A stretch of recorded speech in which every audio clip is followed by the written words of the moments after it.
Olá, Espírito Santo, já estamos no ar com o nosso turistano, tendo aqui ao meu lado o Rogério Abalri, grande educador. Vou apresentá-lo devidamente daqui a pouquinho, mas antes eu quero convidar-lhes para participar, é isso mesmo, participar do meu batismo na Amazônia.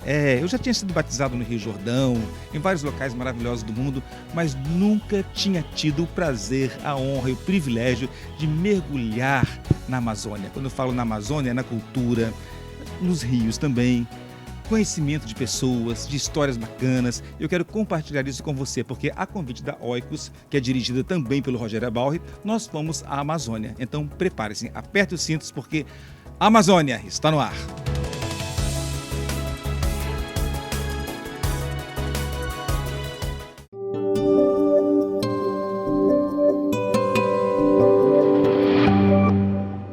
Gente, eu curioso que sou, estou tentando descobrir se é verdade ou não essa história de que, para se achar uma mulher para casar-se aqui nesta tribo, ou em outras também, eles vão lá e roubam a mulher da outra tribo. É assim mesmo? É. Me Wesley. Wesley ye paso ne. Ye paso ne. Ye darsi ne. Essa maçã toda nessa. No me uma catira, essa nyambo agora. Para tudo, pera aí. Que língua é essa? Dialeto tucano. Ah, dialeto tucano, é a sua língua? É a minha língua. Da sua tribo. Que tribo é? Tucano.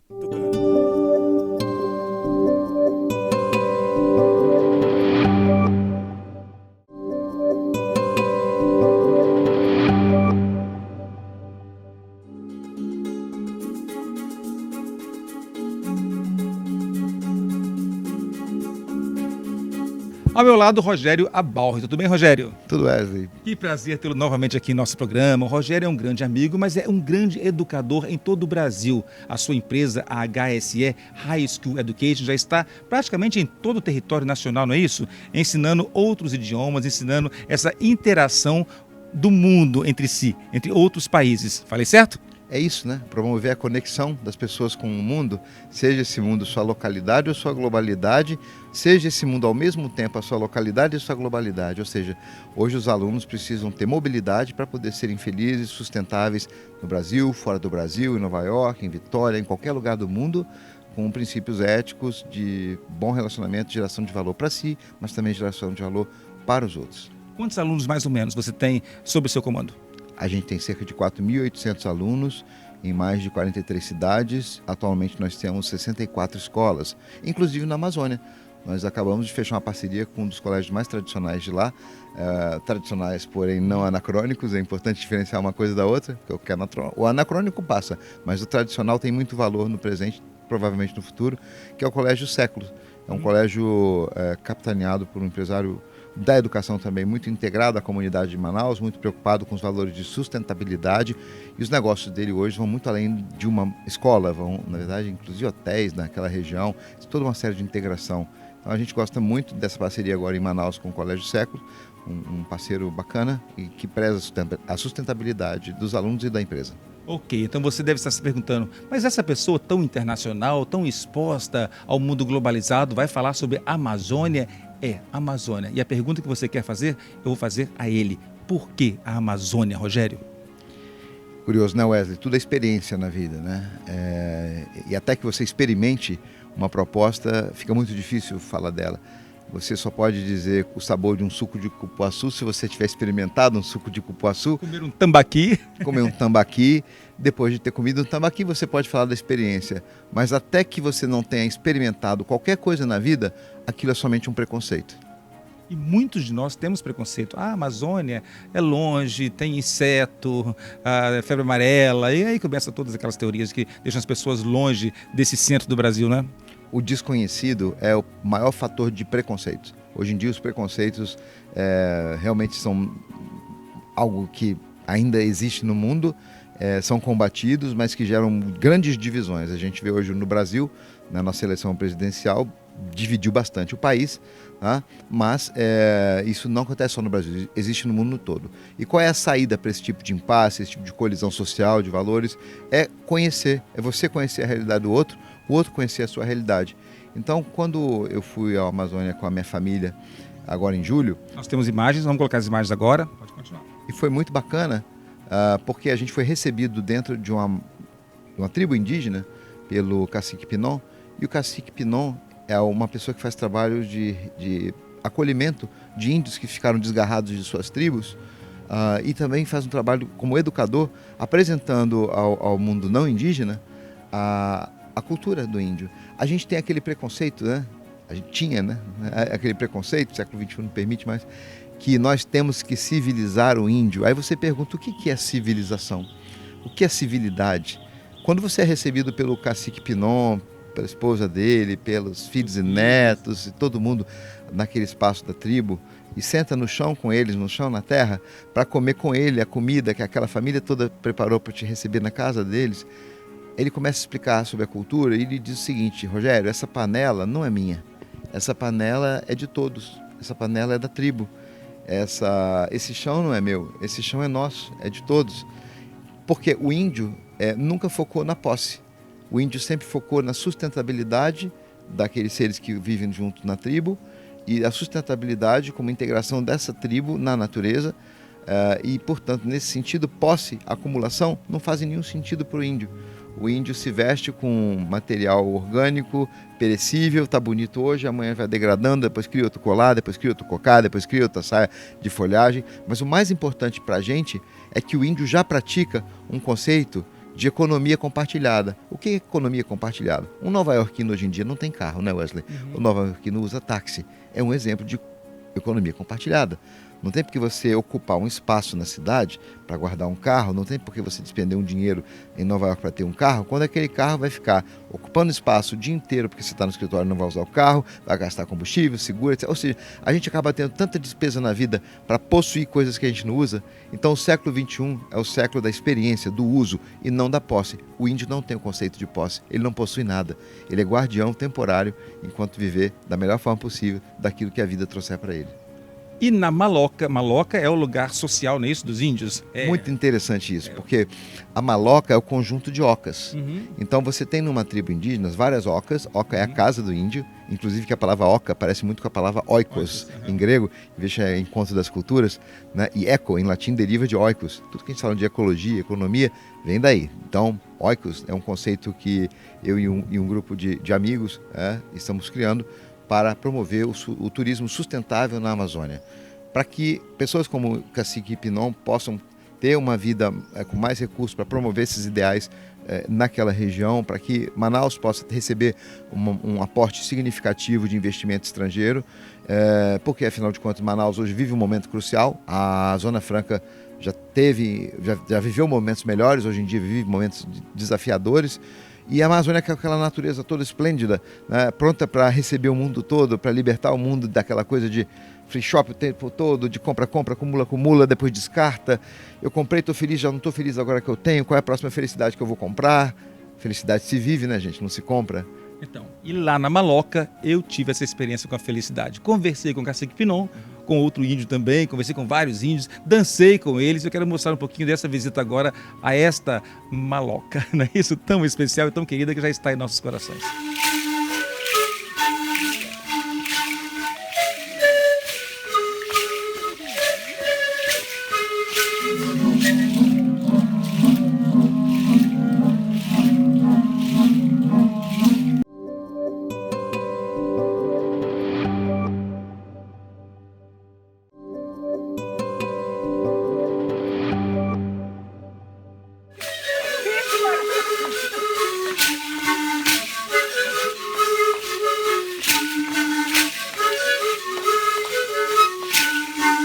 E aqui estamos de volta ao Turistando, conversando com o nosso grande amigo Rogério Abalri, empresário, educador, uma pessoa apaixonada pela Amazônia, que através de uma viagem que fizemos juntos agora com um grupo de amigos, vai nos compartilhar um pouquinho das suas próprias experiências por lá, porque ele já visitou a Amazônia também em outras vezes e pode nos deixar a par do que acontece nessa dicotomia, na verdade, do civilizado, da civilização ocidental com os índios, da oriental, tudo ali está misturado, né? No coração da Amazônia tem um teatro e no meio do caminho havia um teatro, o Teatro Amazonas. Vamos começar por aí? Teatro belíssimo, construído no final do século XIX, trouxe para dentro da Amazônia, que na época vivia o ciclo da borracha, os maiores exponentes da cultura da época. Então, gente como Nelson Freire, Guiomar, Novaes, gente como Bebi Ferreira, Procopio Ferreira, grandes orquestras do mundo, grandes tenores, grandes sopranos. Inclusive até hoje existe o Festival de Ópera da Amazônia, que começa em abril, todo ano em abril, e vem artistas do mundo todo ali se apresentar. Esse belíssimo teatro que tem a delicadeza, gente, de colocar borracha nos paralelepípedos para que as carruagens que chegavam na época não fizessem barulho para o concerto que estava acontecendo lá dentro. Então todas essas delicadezas e fazendo esse encontro de civilização clássica europeia com civilização ancestral, oriental, natural. Então Manaus é esse encontro, é essa síntese, esse encontro. E nesse momento, né, a gente precisa viver encontros, muito mais que desencontros, uniões, muito mais que divergências, e acredito que o índio consegue fazer essa ligação para a gente. Eu vivi isso na pele. Nós vivemos com um grupo de amigos agora, e esse grupo de amigos se juntou para formar uma empresa chamada Oikos. A função dessa empresa é muito mais educativa que turística. Despertar, reconectar, porque quando você compra uma camisa no outlet, aquela camisa envelhece, você usa, tchau, acabou. Quando você vive uma experiência, é para sempre. É indelével, não deprecia, é portátil, ninguém rouba de você e você reproduz sem custo para as pessoas que você ama. E voltando aqui à história do teatro, olha só que interessante, você passar o dia nadando com os botos no Rio Negro, visitando índios, e à noite assistir a um musical no teatro, como vemos agora. Olha que bacana, uma apresentação no Teatro Amazonas. Olha que encontro de cultura, olha que isso parece aquele encontro das águas lá em Manaus, é verdade? Aquelas duas forças culturais se encontrando num momento único, que é Manaus. Manaus é esse encontro do homem com a natureza e com as suas conquistas também. Como vocês acabaram de ver aí no vídeo, você tem nessa apresentação a Orquestra Filarmônica do Amazonas, belíssima orquestra, disputada uma vaga nessa orquestra por músicos de São Paulo, de Rio e de outros países. E nesse vídeo você vê uma violinista, a Spala, né, solando, ela é do leste europeu, junto com brasileiros, no meio da Amazônia, promovendo o encontro de cultura ocidental, oriental, ancestral, num ambiente refrigerado, com todo o conforto. Na semana posterior, o Milton Nascimento se apresentou também nesse teatro. Então realmente é um lugar que congrega grandes mentes visionárias do mundo, e essa experiência de ampliar a visão para além do outlet, para além do hotel, para além da pedra que é feita de plástico num parque temático que reproduz artificialmente algo que já existe na natureza, porque as pessoas têm medo de ir à natureza, né, e viver a vida real, preferem viver a vida virtual. E essa experiência na Amazônia é uma experiência real, não é uma experiência fake. É uma experiência real, não é de plástico, é biodegradável. É biodegradável. E como toda experiência que a gente tem a oportunidade de vivenciar, a gastronomia é um ponto super importante dela. E ali, bem ao lado do Teatro Amazonas, tem um restaurante chamado Caxiri, que eu gostaria até de deixar aqui, não está ganhando nada com isso, não é propaganda, mas você pode ali experimentar um tambaqui, não é isso? Que é o peixe que tem uma costela, gente, é maravilhoso, eu nunca tinha visto aquilo nem provado. Experimentar também os sabores da Amazônia, pupuaçu, né? Tanta coisa bacana que a gente pode falar aqui que dá até vontade de voltar lá urgente para experimentar essas delícias. Bem ao lado. Nós temos fotos aqui do nosso encontro lá, do nosso jantar lá. Sim, a gente juntou alguns amigos de Manaus e de outros estados, inclusive daqui de Vitória, para fazer essa reflexão sobre a cultura, sobre a sustentabilidade, sobre a experiência. E esse encontro aconteceu nesse restaurante. O curioso é que esse restaurante fica num prédio histórico preservado e de janelas abertas para o teatro, então o teatro fica todo iluminado de noite. Sabe aquela experiência de você jantar num restaurante muito bom, com comidas sustentáveis, locais, qualidade altíssima. Inclusive o Alex Atala, né, um chefe premiado do mundo todo, tem uma fundação na Amazônia, porque ele acredita naquela culinária, mas também acredita em devolver para aquela gente uma reciprocidade de valor em relação àquilo que eles já nos ensinaram. Quero fazer bem ao Amazonas, que o Amazonas já fez por mim e continua fazendo. Bom, lembrando que o restaurante chama Caxiri, que é o nome de uma bebida que os índios produzem em suas ocas e malocas. É uma fermentação em seus rituais a partir do abacaxi. Aliás, que abacaxi doce lá em Menino, que maravilha. Impressionante, aquilo, né? Impressionante. O caxiri, ele é usado nos rituais indígenas, nada mais é do que um vinho, uma bebida alcoólica feita não de uva, mas sim de abacaxi, que fermenta, e eles usam nos rituais indígenas. É uma bebida disseminada em toda a cidade. Impressionante que sustentabilidade é possível você ter economias, empresas bem-sucedidas, financeiramente inclusive, disseminando a sustentabilidade. Reciprocidade, né? Acho que as relações comerciais mais positivas são aquelas em que todos ganham e não somente um lado ganha. E a natureza precisa ganhar um pouco, né? Porque até então a gente só depredou a natureza para poder montar a nossa civilização. Você sentar com um índio e falar que ele recebe índios de outras tribos que estavam desgarrados, você sentar com a família desse índio e comer com eles a comida que eles prepararam, eles não te servem a comida. Não é assim. Rogério, eu quero até mostrar mais um pouquinho dessas imagens. No bloco anterior eu mostrei as imagens do cacique Pinó e sua família recebendo a gente. Continue, Rogério, só para a gente poder dar uma colorida aqui no nosso papo. Você chega e eles cozinharam a comida, não foi delivery, né? Não chegou em caixinha, não chegou com plástico, não chegou de motoboy, foi feita por eles, com amor, com carinho, com arte, na própria tribo, e você senta para comer com eles. Eles não estão lá para servir você. Todos se servem, todos se ajudam.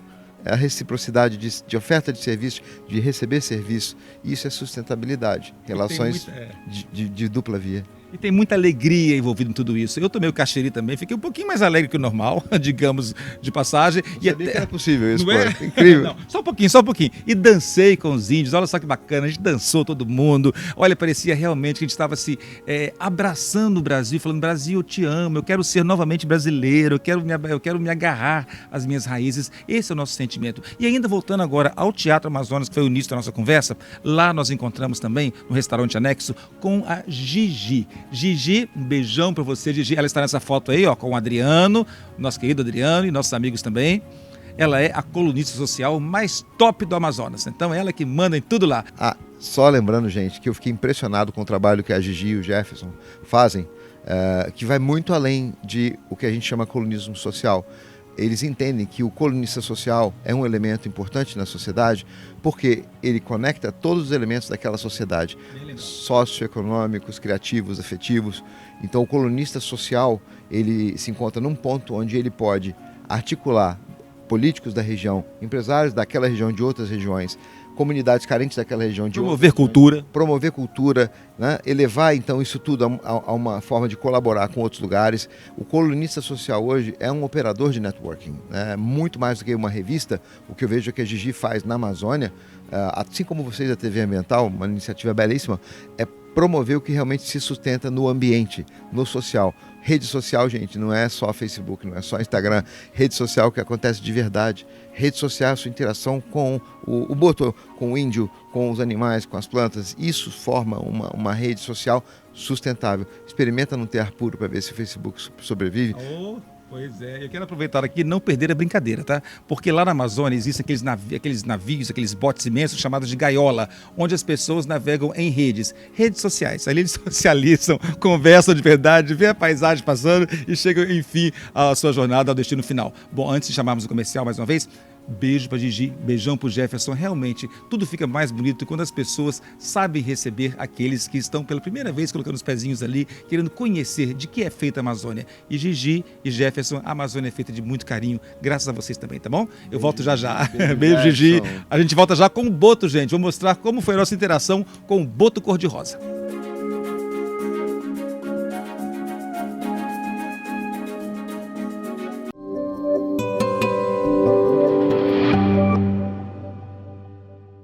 E aqui estamos de volta ao nosso programa Turistando em nossa primeira expedição à Amazônia. No primeiro bloco mostramos nossa visita a Maloca, a Oca, aos índios tatuios. Olha só que bacana, gente, que alegria, não é verdade? Mostramos também a nossa visita ao Teatro Amazonas, super bacana, um momento que realmente nos trouxe muita inspiração, beleza.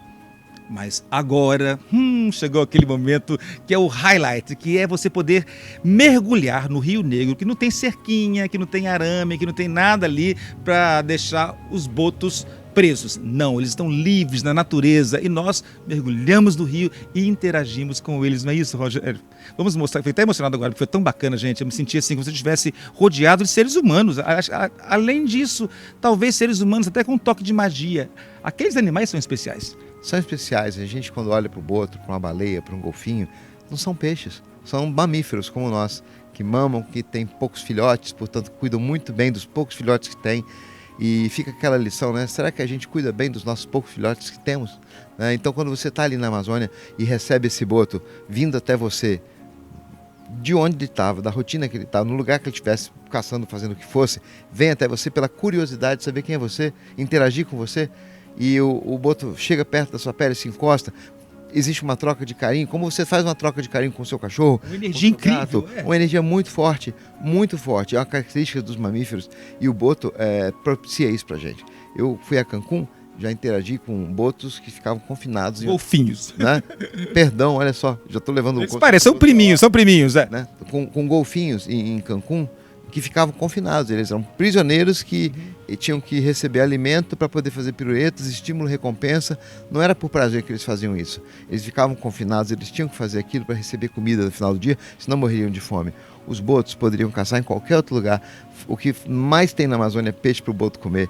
Mas o boto comia, ele escolheu vir até aquela plataforma para conhecer aquelas pessoas diferentes que estavam mergulhando na água que ele convive, para interagir. E se ele gostava de você, como gostou muito do Adriano, né, ficava com você ali pelo tempo que queria e ir embora, uma experiência livre, não uma experiência de cativeiro. E quando você vê alguém livre interagindo com você, você começa a pensar sobre esses cativeiros mentais, cativeiros afetivos, cativeiros até sociais, cativeiros de imagem. E a experiência da Amazônia é libertadora nesse sentido, para a gente se libertar um pouco desses cativeiros em que a gente se mete. Então não espere da Amazônia ir para outlet comprar roupa, não espere da Amazônia ir para um lugar todo feito de madeira com resina fake, uma pedra que na verdade é plástico, sabe, um som que é de animal tocado numa caixa de som, quando na verdade na Amazônia você tem o som dos animais tocados pela grande orquestra da floresta, é natural, né? Nada é fake, portanto sustentável. E voltando aqui aos botos, porque nós ficamos fãs dos botos, é bom lembrar, eu aprendi isso lá, que o boto ele é dessa cor de rosa porque ele vai ficando mais velho, ele nasce na verdade cinza, então esses mais jovens que estão interagindo com a gente são os botos cinzas, os mais novinhos da turma. E quanto mais velho fica, mais rosinha, mais pink ele vai ficando, não é verdade? É verdade, o rosa para o boto é um sinal, um recibo de maturidade, né? Maturidade. E recentemente um grande educador capixaba se foi, Pignaton, que é o meu pai profissional, e ele deixou essa frase: a ambição de todo mundo deveria ser envelhecer e não morrer cedo demais. A gente vive numa sociedade que eu chamo de sociedade Forever 21, onde a criança de 9 anos quer ter 21 anos, de 15 quer ter 21, o adulto de 30 quer ter 21, o adulto de 60 quer ter 21. Não existe isso, isso é insustentável, a vida é um curso para ser percorrido, né? Início, meio e fim. Então, essa frase me inspira muito. O mestre Pignaton foi-se embora no dia 22 de julho, em plena experiência amazônica nossa, minha e da minha família. Isso me colocou muito para refletir e hoje a gente está com essa iniciativa muito bem sucedida, para de segregar parceiros, chamada Oikos, para promover a reconexão da gente com as nossas casas. Bom, e é bom a gente também lembrar que uma experiência Amazonas, ela é muito mais do que somente uma aventura. Você pode levar pessoas jovens, mais velhas. Eu levei minha mãe, que tem 70 e poucos anos. O Rogério levou seus filhos mais novos, nesse Rogério. Então não tem essa distinção de agora chegou a hora de ir à Amazônia. Perfeito. É o contrário de certos parques temáticos, né?